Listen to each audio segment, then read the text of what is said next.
Hi friends, বাবুস কিচেনে সবাইকে welcome করে আজ আমি আপনাদের সামনে আরও একটি রেসিপি নিয়ে হাজির হয়েছি। আজকের রেসিপি হলো দই মাছ। একদম সহজ পদ্ধতিতে বানানো দই মাছ।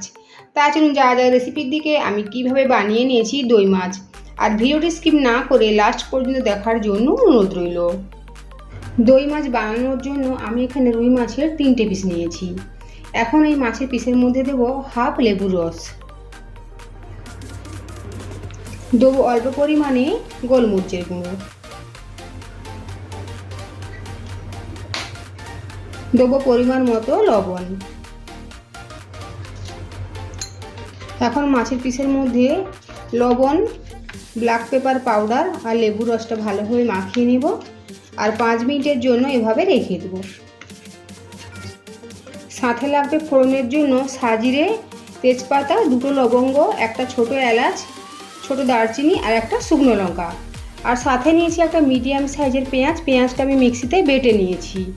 আর নিয়েছি আদা, রসুন, কাঁচা লঙ্কা বাটা, 1 ইঞ্চি আদা, 4-5টা রসুনের কোয়া আর 2টো কাঁচা লঙ্কা আমি মিক্সিতে বেটে নিয়েছি। আর নিয়েছি 2টো কাঁচা লঙ্কা। আর জিরে গুঁড়ো নিয়েছি হাফ চামচেরও কম, আর গরম মশলা গুঁড়ো নিয়েছি হাফ চামচেরও একটু কম। আর নিয়েছি হাফ কাপ টক দই আর 4টে কাজু বাদাম। এখন একটা মিক্সির মধ্যে কাজু বাদাম আর টক দইটা ভালোভাবে বেটে নেব। টক দই আর কাজু বাদাম মিক্সির মধ্যে নিয়ে ভালোভাবে বেটে নিয়েছি। এখন যাব নেক্সট প্রসেসে। মাছ ভাজার জন্য কড়াই খুব ভালোভাবে গরম করে নিয়েছি। কড়াইয়ের মধ্যে দেবো সরষের তেল। তেল ভালোভাবে গরম হওয়ার পর দেবো মাছের পিস। মাছের পিসগুলো খুব কড়া করে ভাজবো না, হালকা করে এপিট ওপিট উল্টে ভেজে নেব।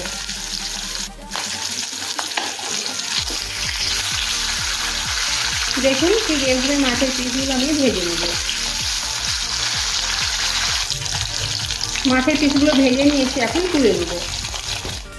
কড়াইতে আলাদা করে তেল দেবো না, এই একই তেলের মধ্যেই দেবো ফোড়ন, তেজপাতা, শুকনো লঙ্কা, সাজিরে, লবঙ্গ, এলাচ, দারচিনি। ফোড়ন ভাজা হয়ে গিয়েছে, এখন দেবো বেটে নিয়ে পেঁয়াজ। এখন সময় নিয়ে পেঁয়াজটা ভেজে নেব। পেঁয়াজ বাটা ভেজে নিয়েছি, এখন দেবো আদা, রসুন, কাঁচা লঙ্কা বাটা। আবারও কিছুক্ষণ সময় নিয়ে আদা, রসুন, কাঁচা লঙ্কা পেঁয়াজের সাথে একটু ভেজে নেব। আদা রসুনের কাঁচা গন্ধ চলে গিয়েছে, এখন দেবো জিরে গুঁড়ো। এখন দেবো টক দই আর কাজু বাদাম বাটা। এই অবস্থায় গ্যাসের ফ্লেম একদম কমানো রয়েছে। সব কিছু একবার নেড়েচেড়ে মিশিয়ে নেব। আবারও কিছুক্ষণ সময় নিয়ে সমস্ত মশলা কষিয়ে নেব। রান্নাতে টক দই দেওয়ার সময় কখনোই গ্যাসের ফ্লেম বাড়িয়ে রাখা যাবে না, তাতে টক দইটা কেটে যেতে পারে।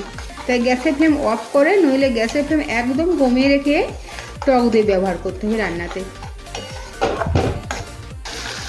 দেখুন মশলা খুব ভালোভাবে কষানো হয়ে গিয়েছে, মশলা থেকে তেল ছাড়তে শুরু করেছে। এখন দেবো 1 কাপ পরিমাণে গরম জল, মশলার সাথে মিশিয়ে নেব।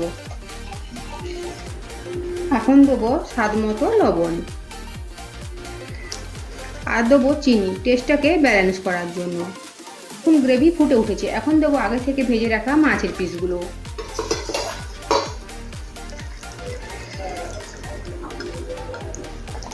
গ্যাসের ফ্লেম কমানো অবস্থাতেই 5 থেকে 7 মিনিট রান্না করে নেব। মিনিট 5 সময় নিয়ে মাছ গ্রেভির সাথে রান্না করে নিয়েছি।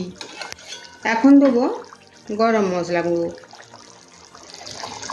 আর দেবো 2টো কাঁচা লঙ্কা, আর গ্যাসের ফ্লেম অফ করে দেবো। তৈরি হয়ে গেল খুব সহজেই দই মাছ।